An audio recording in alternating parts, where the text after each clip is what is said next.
You've given me authority to push back the enemy. January 31st. The Sovereign Lord.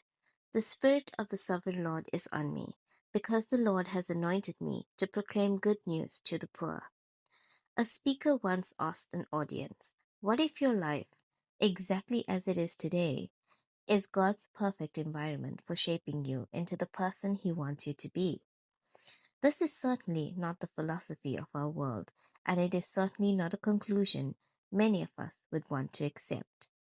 Most of us would like to swap lives with someone else, and maybe then this would be an accurate statement. Yet this truth is taught throughout biblical salvation history. God's perfect plan for shaping us is realized when we place God in control of our lives. Placing God in control of our lives goes beyond rearranging stuff in our lives. It has to do with allowing God to determine our priorities. God's priority is to restore His original purpose to our lives.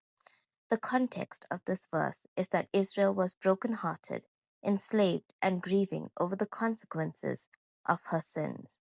Israel was suffering because of God's judgment and discipline.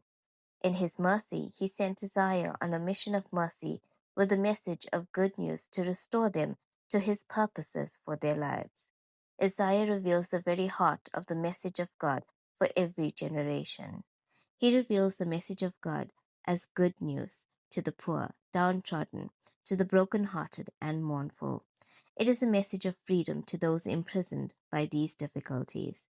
He reveals God's desire to turn lives on the ash heaps of ruin and personal failure into lives filled with beauty. He wants to replace the mourning with laughter. He wants to turn cries of despair into songs of praise. He wants to display His splendor in our lives. Lord Jesus, turn our cries of despair into praise.